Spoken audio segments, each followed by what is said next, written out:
going on, ladies and gentlemen? Welcome to the 404 show on this Thursday, November, I guess it's the 19th. Who can keep it's the 20th. You guessed it was the 19th, but it's still the 20th. Yeah, all day today.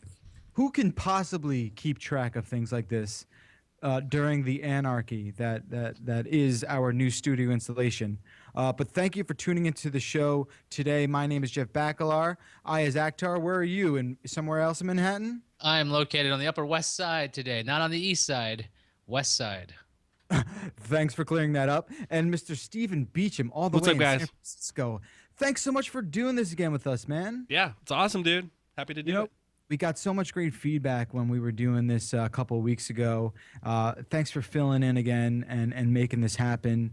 I have some updates on the studio. We've been working 3 days straight trying to get this studio into place, and it sounds like, fingers crossed, we'll be back in there tomorrow and we'll be able to do a brand new show out of the new studio. So that's excellent. It's crazy. There's so much crazy stuff happening in this office right now. I can't even begin to explain it. But thanks for bearing with us during this little bit of a downtime. And yeah, we're going to be keeping the Twitters updated and we'll let you guys know just what the hell's going on. I like your background, actually, in your office there. The background you have there. This is from one of the new sort of floating offices in the new setup. A little urban New York City backdrop I thought would be appropriate. So check that out. You've been dying for that backdrop for like, 30 years now? You finally got it. Congratulations, Jeff. This is as good as it gets. This is how you know you've made it. When you can look at another building across the street from your sad conference room. But yeah, it's great. The new office is actually kind of amazing, and maybe we'll do like a video to show everyone all the ins and outs. But let's just get into the show. Let's get into a few stories. A lot of controversy in the world of Uber. This is kind of like a serious note that we'll start things off on. So Iyaz, you sounded like you didn't know a lot of what was going on. So I want to help explain to you just what the hell is happening. As far as I know, there was like this one reporter that I guess like one of the New York regional managers or something. They were trying to get information about this reporter, and they didn't ask for permission. And there's some kind of God mode or God view, and that's as much as I know. I wish they called it God mode. That's way cooler. Yeah, so it's such a strange story. So I guess the best way to describe it is I want to say like a month ago, this writer, Sarah Lacey, came out with a story about the sort of weird misogynistic culture that she found to be the case within Uber.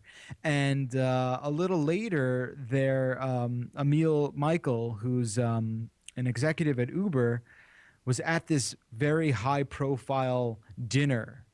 And he jokingly, but nevertheless, he did say this. He talked about, possibly investigating journalists who were criticizing Uber. And he talked about like spending upwards of $1 million to dig up dirt on these people.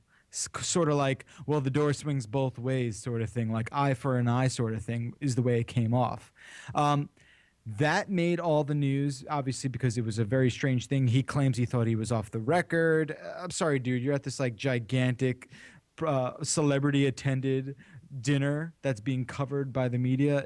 What you say is going to come out. Nevertheless, you fast forward a little bit, and then news comes out that a BuzzFeed writer was meeting an Uber New York general manager, and the guy she was meeting was like, she shows up at the meeting and the Uber guy's like, hey, I was tracking you. I knew when you were going to get here. And she's like, what? And apparently what came out of all this is that within Uber, and they say at an executive level, is this sort of backdoor all-seeing eye program called God View.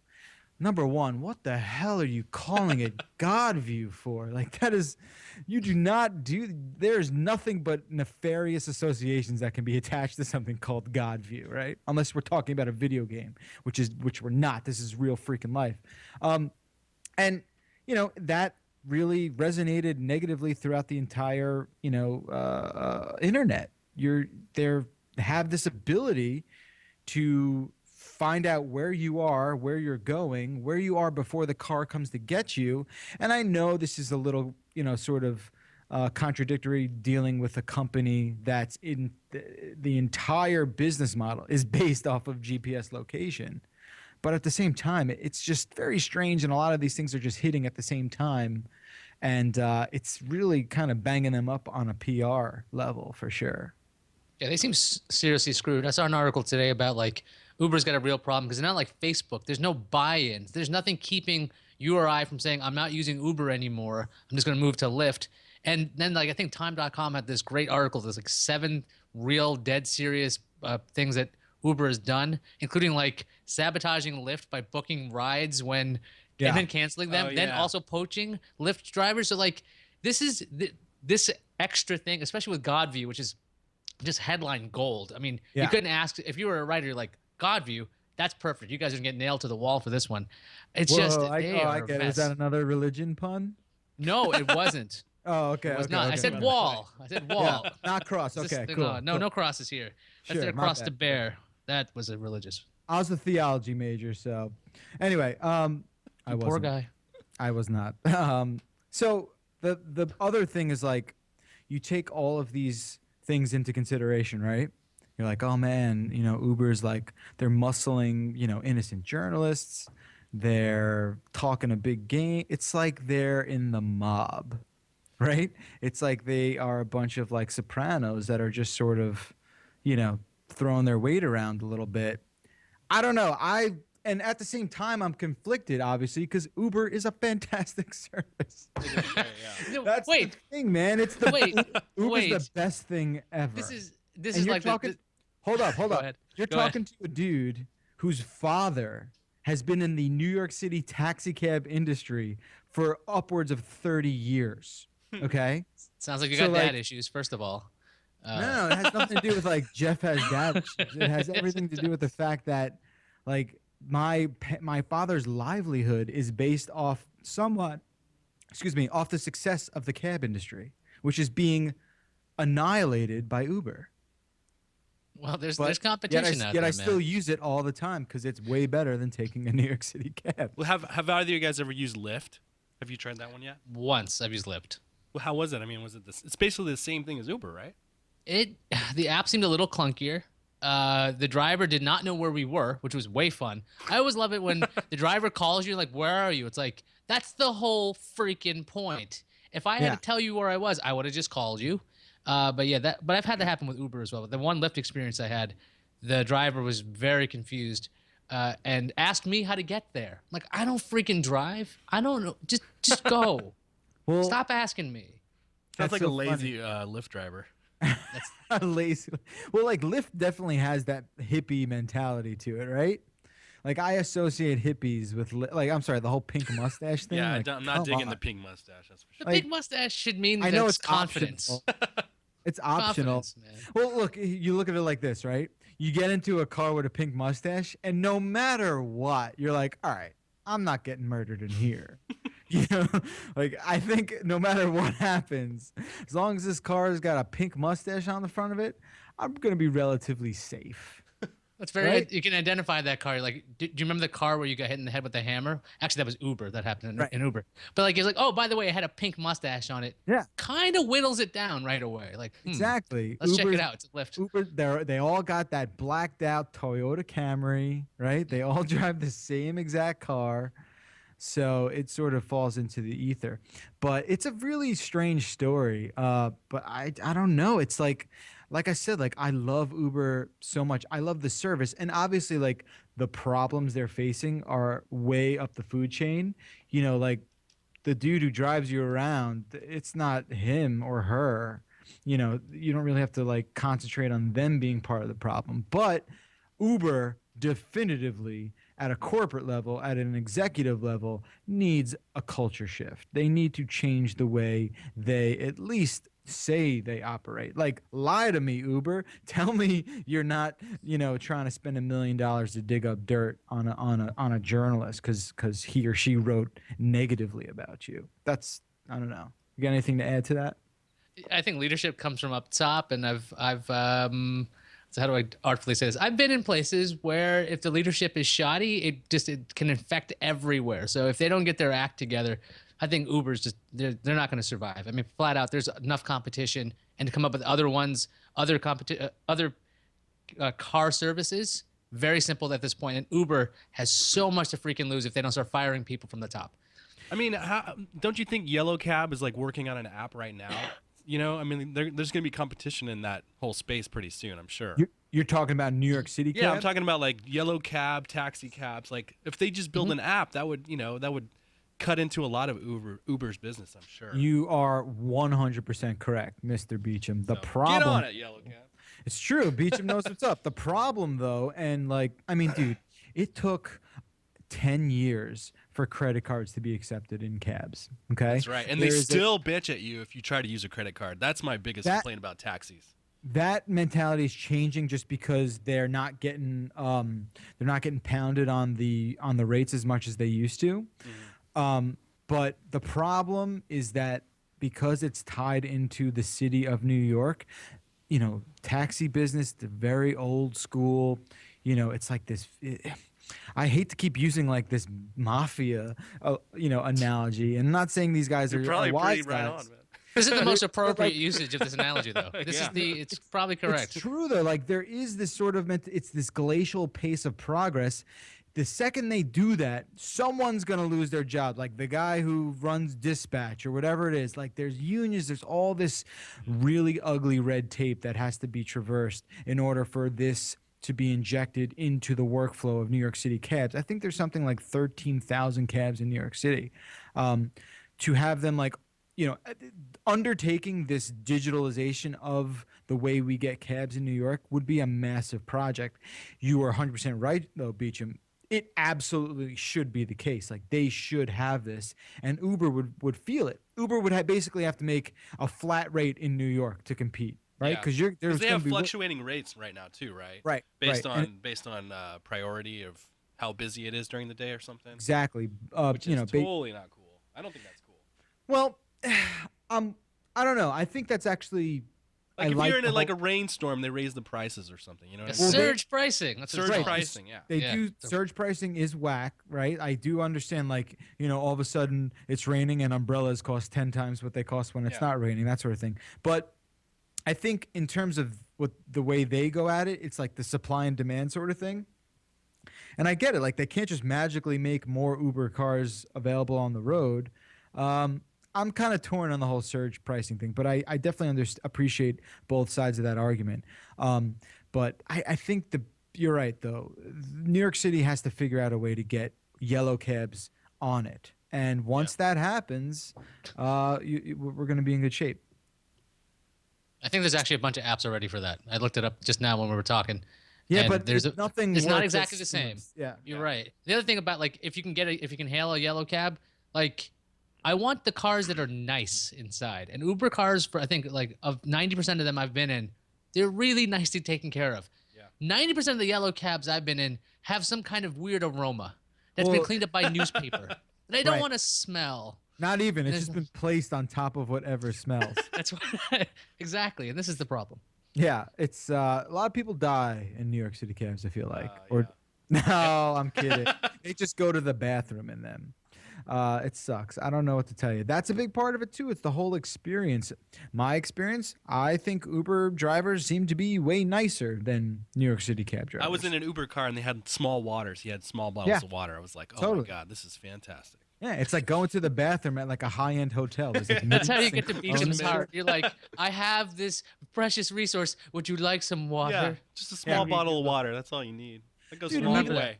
And even that Spotify stuff they're starting to do. You heard about that, right? I don't know a lot about that, but that would be, if I was a driver, I would be annoyed by that because now I have someone else, controlling what I'm going to hear. Is that how it works? Yeah. I mean, basically, like if you can hail an Uber ride that that plays nice with like Bluetooth audio, and you could sync up your Spotify playlist, and it'll be playing when it pulls up to you too. So like your music's already playing, so you could be like.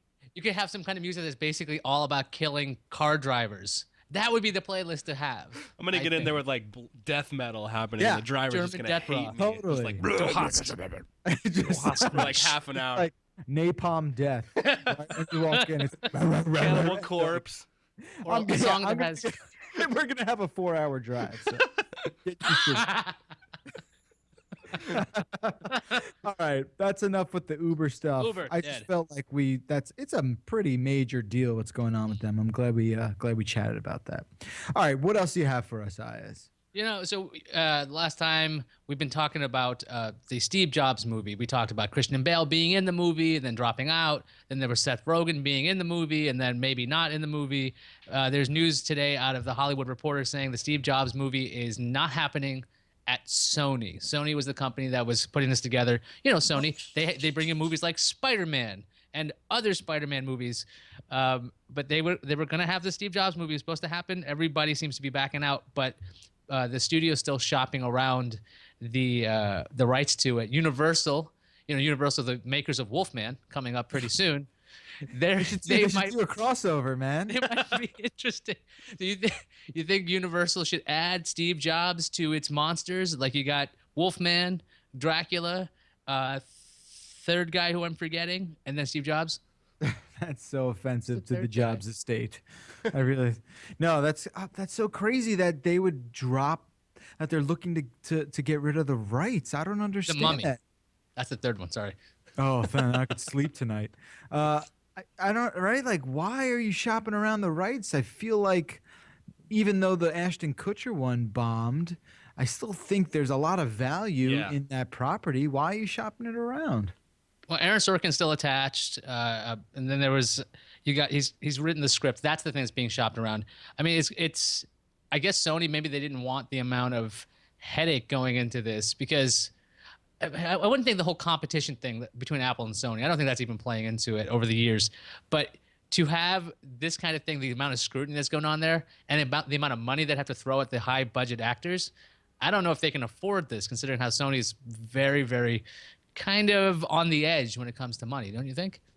Yeah. I it's interesting. I feel maybe I wonder if Sorkin's deal has anything to do with it.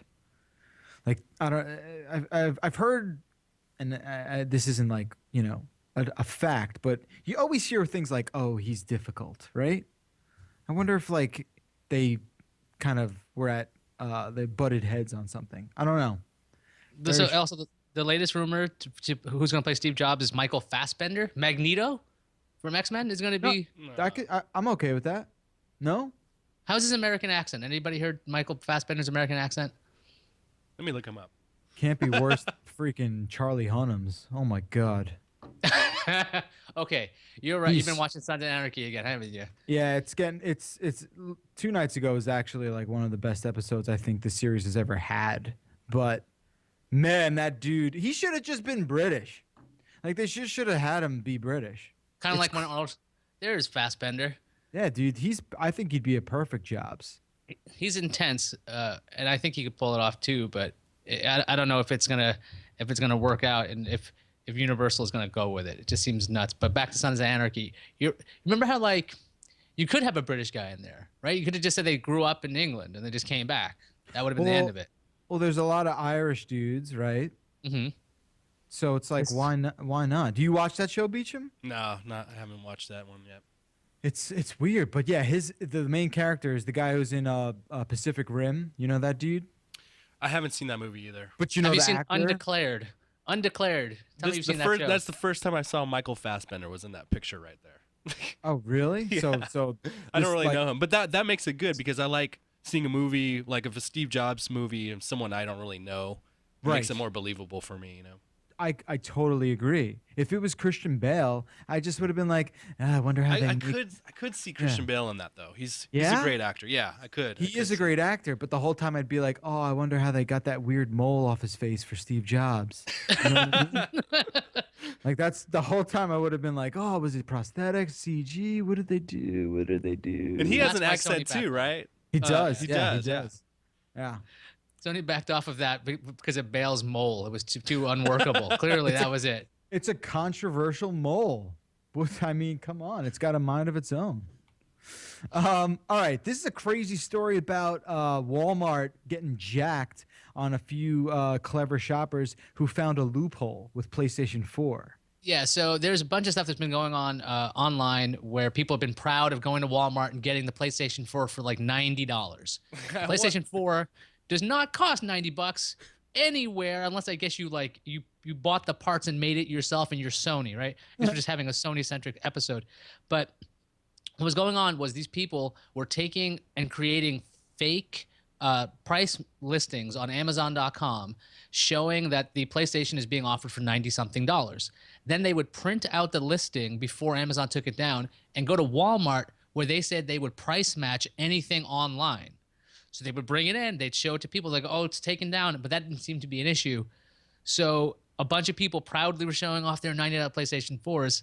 What this has led Walmart to do is they're not allowing price matching like this anymore because they're like, we got screwed. Well, And they y'all a bunch of liars. They modified their price They were, matching they were policy. photoshopping. Were they photoshopping Amazon prices? Is that what they were doing? There was No, a couple of different ways. Yeah. One ahead. of the ways is just setting up your own fake listing and having like a company that looked like Amazon. I think some people actually wrote like Amazon without one of the A's. So it's just like Amazon. So like people, oh, it looks real and it's not real. Or like they would try to present it as real at the time. So yeah, they've modified this thing. They restricted it to 30 competing retailers. So they have to be real, can't make them up. And you can have like, you can still do price matching, but this is why we can't have nice things, people. Well, no, I think these A-holes. people are actually kind of. I mean, it's slimy for sure, but they didn't break the law, right? I mean, Amazon has Isn't this Amazon fraud? has a. Is it because kind of. Amazon has a marketplace, right? Is that and that's where these came from? They came from the Amazon marketplace. So these are fake listings. Right, they're fake listings within the Amazon marketplace. So yes, they are fraudulent in many facets. Are they? Is it illegal? It's a gray area. I think it's really called fraud, dude. That's fraud. Like you're defrauding somebody. You're the lawyer. You're gonna tell me. I don't have my degree in fraud or defrauding, and I didn't really take a look at that kind of stuff. But I'm pretty sure it's hilarious. We were talking about DUIs the other day, and you're like, that's not a crime, is it? I'm like, it's a crime. He's a criminal. That makes him a criminal. Yeah, but okay, all right. So back up for a step because this is essentially Yes. what could have been the case too. Okay. I'm a bad dude, right? And I stole a box of PS4s. I got 4 PS4s that came in a box, fell off a truck in Chinatown, right? I put them up on Amazon for $100 a pop. I have the product. I'm a seller on Amazon. Now you, Iyaz, are across the country, and you know that Walmart has a price match. You don't know that the ones I'm selling on Amazon are hot. You go and you buy you price match a PS4 to Walmart and you get it for $100. The customer there, the one that tries to price match, they're not in the wrong. This sounds like a law school final question. It's like, yeah, you're right. Because what happens is the person And who show your work. it's like a long essay answer. It's like, well, that person who didn't have any actual evil thoughts. I'm just not using the proper language for this at all. But they're not intentionally trying to defraud somebody. Right. The first guy, Jeff, the man who defrauded Walmart, that guy is in a world of trouble. But the guy who just printed it out because he thought it was real, it's kind of like if you bought stolen goods. It doesn't necessarily mean that you're evil. If you have an idea that it's like, oh, well, this PlayStation fell off a truck. Here you go for $5. You might have an idea something's up. Right. Okay. You are correct, and I'm glad we deconstructed that. Now that I said it out loud, it makes sense. I want to talk about this real quick, a little complimentary story about Amazon Marketplace selling. I've been going through a little bit of personal controversy with Amazon, and I have not been public about it until this very moment because I thought I could solve it. We couldn't solve it. So I have an Amazon Marketplace seller account that I would sell, anything around the house that I just didn't want anymore, or gifts that I would get. Just, I'd use it maybe 5 times a year. My brother got a gift from one of his, he tutors people and he got a gift, right? And I tried to sell this product that he had. It was a mouse from Logitech. Didn't have the receipt, whatever it was. Tried to sell it on Amazon for him. And 2 days later, I got a message from Amazon. My seller account is suspended forever. No questions asked. Turns out there's a lot of fraudulent activity in selling specifically Logitech products. Now, I did not do anything wrong. I followed the instructions that I've always done when I'm selling something on Amazon. And they basically said, hey, the product you're trying to sell is fraudulent. No questions asked. You're done forever. What's going on with that? That's messed up. That sounds terrible. So like Logitech, I guess. I mean, what do you think? It is just their peripherals. People are selling keyboards, Logitech remotes. Like And what items are? So I dug a little deeper. It turns out they've had a history of fraudulent products being sold, and that's fine. That doesn't make me the bad guy. I have 100% feedback. I've never had one issue, not even a return, never been a problem. Turns out they only, and this is an unwritten law, they have this thing that if you are selling Logitech products, you have to be an authorized reseller. And if you're not, they instantly flag that transaction as potentially fraudulent and suspended my account forever. Forever. I can never sell anything again on Amazon. Couldn't you just get a new account under a new name and everything? But then I'm it sounds like, after our previous conversation, I'm the bad guy if I do that. Well, you'll lose all of your feedback, right? You'd lose everything positive about that old account. Yeah, but you'd have to do so much work to avoid having Logitech stuff. I mean, now I learned my lesson the hard way. I just can't sell Logitech stuff, even though on the product page on Amazon it says in this nice shiny button on the right side, "Sell yours here." So did you get to talk to someone at Amazon, like an actual person?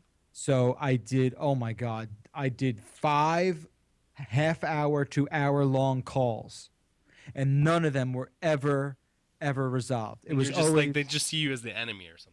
Yeah, they're just like, you're a scumbag. They didn't say this, but they're like, you're just a scumbag trying to get away, pulling a fast one on us. And I was always super, super civil, very polite, never once raised my voice. About the 5th call, I was like, listen, what you're doing is really screwed up.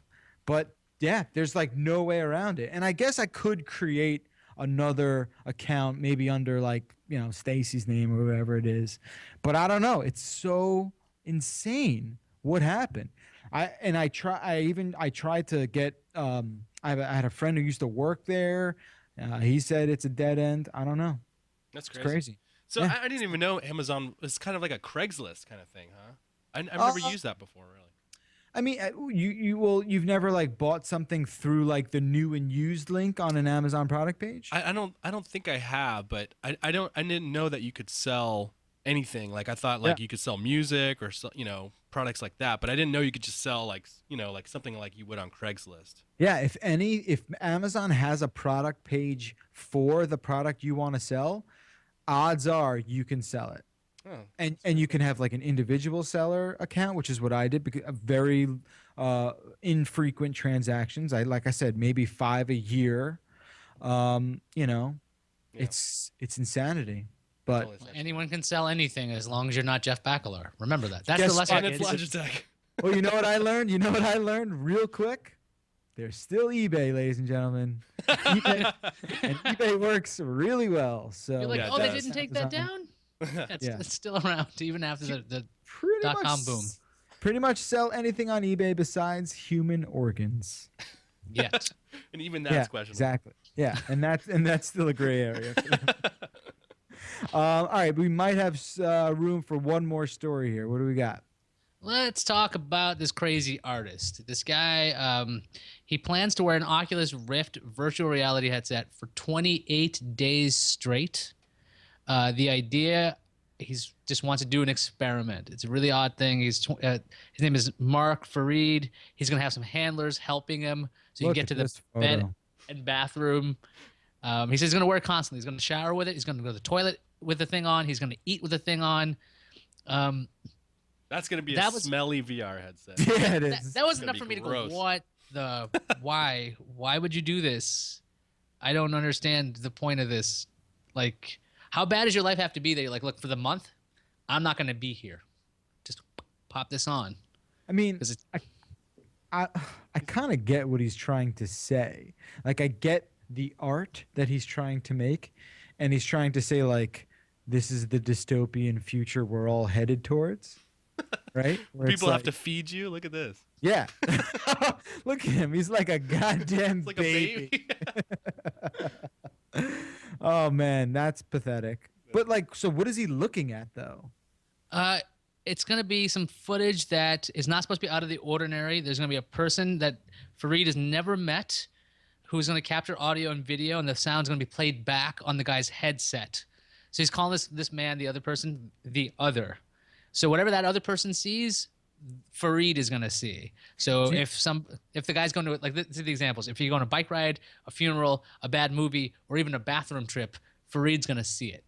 So he's actually entering, like, the John Malkovich portal.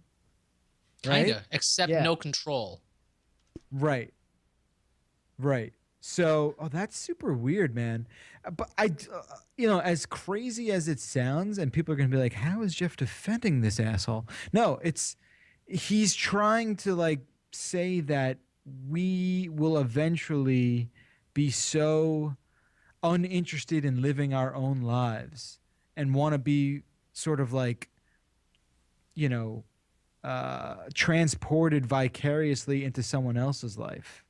Like, I think that's what he's saying, right? Here's the request for the other. So the person whose life he's gonna live like days later, because he's gonna get this footage and it's gonna be played back in his VR headset later. He's got specifications for the other. The other has to be a male. He's got to be heterosexual and in a relationship. It says the straight and male parts because Fareed is a straight male and he doesn't want to, quote, complicate things. Oh, The he's a relationship part- perv. Relationship part is so Fareed has a narrative of what's happening. A man in a relationship is more likely to say out loud that he's going out to buy milk than one who lives alone, for example. So he's gonna have some idea of what he's about to watch, I'm assuming. But man, this is intriguing. There's a Kickstarter for this as well, for the documentary of somebody recording what's happening to this guy. Because I'm this not is- helping pay for this guy to do with this. Okay, documentary, fine, but I'm not paying for Fareed. That's crazy. For a Farid. like, see, the thing is just like if the other, what I can't tell right now is if the other drinks milk, does he have to do it too, or like what? Dude, okay, screw that. Like, yes, you bring up a very interesting question, but like, dude, for a month, he's essentially going to give himself brain damage. Totally. Also, Right? I think he's going to damage his eyes too. I mean, Yes. that's going to hurt your eyes big time. Yes, he's gonna screw up his, and like he might do irreparable damage to like his coordination. Like he might have to learn how to do things again. a month? That's a That is a long. long time. That is a Yeah. long ass time. Yeah, you're right. After like just think about when you've been on a roller coaster or one of those VR roller coasters. When you come out, you're a little bit wobbly. Yeah. That Yeah. was like 3 minutes. Oh my, dude, he's gonna puke. He's gonna puke. Nah, He's gonna dude, puke a how much lot. you want to bet he's not going to make it 28 days? He'll He's gonna go drop out. insane. Yeah, Probably he'll go after, like, insane. 2 weeks probably I give him. Dude, 28 Less. days, way too ambitious, man. What Oh happens my if you have a God. scratch? Do you go up and under? Is he allowed to do that? I don't know all the rules. Least of his problems, bro. If you got a rash all of a sudden up here because you've been sweating and it's been pressed against your face for so long, and how do you shower with this thing? I mean, Like it's not waterproof. I don't even care about those details. I He's want gonna to take baths. I want to be the first dude to interview this guy the second the mask comes off after the 28th day. Where- You better have where a is he? bucket then. Where Yeah. is the dude? Where does he Great live? question. Let's find out. I'm gonna Oh, look he's that UK. Is he UK? He's Yeah. in London, yeah. up. UK based. Yeah, there you go. So he's somewhere. He's gonna. Let's see. His living space will be on display in London. You're right. He's Like gonna an be a art goddamn gallery. animal in a zoo the whole time too. Dude, we should He's a- Skype with him on a 404. Have him totally. on the show. Well, no, we got to Skype with his other first. That's what we got to do. The other's got to show up, and so like days later, he knows he's on a podcast. How is the other gonna broadcast what he's doing to Mark? Like how don't is he just know. recording stuff and then they're just gonna jack it into Mark's face? Yeah, it says the other's experience will be filmed days in advance, that converted for use with the Oculus Rift. So that's what's gonna happen. I'm sure. There you I'm sure those Oculus dudes are like, yeah, this is exactly what we had in mind. Thanks, bud. Because the other's going to be wearing a camera on his glasses. So basically, it's like somebody's like interfacing with a Google Glass with a VR headset. Yeah. I'm sure Facebook's super psyched. Yeah. They're like, awesome. Yeah, this is exactly what we bought Oculus for. You're exactly right. Some dick in London to totally exploit the whole thing.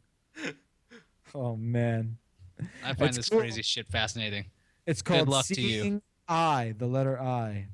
All right. Good luck to you. And hopefully the damage you do is not permanent. That's all I have to say. All right. I think that's it. I think we got a show today, dudes. We done. You can call us 866-404-CNET. Odds are we won't be able to listen to that on the air tomorrow, but hey, still do it. Follow us on Facebook, Instagram, Twitter, and then join the subreddit, reddit.com/r/the404. Stephen Beacham, ladies and gentlemen. Thank you so much, buddy. Thank you, man. It was fun. I love. Let's try and do this as much as we can. I know it's going to change when we get our studio, but it's always a pleasure, buddy. Right on, man. Iyaz, thank you, sir. You're welcome. All right, thanks for. I'm sure. What were you doing that we like disturbed you so you could pop on the show here? You're like. Oh, what I was doing was I was dealing with not having a real computer because I had a Chromebook and I was freaking out. I'm like, how am I gonna do Skype on a Chromebook? It's like, oh yeah, no, you can't. So I had to like hook up. I had to like use an old machine I had laying around. So it didn't die. All right, I'm Nice. glad you figured that out. Excellent. All right, that's going to do it for us, guys. Get in touch with the show. Send us an email, the404@cnet.com. And hopefully, fingers crossed, we're back here tomorrow. If something changes, we'll let you know on Twitter. Until next time, I'm Jeff Bacalar. I'm Iyaz Akhtar. And that man over there in SF is Stephen Beacham. See you guys.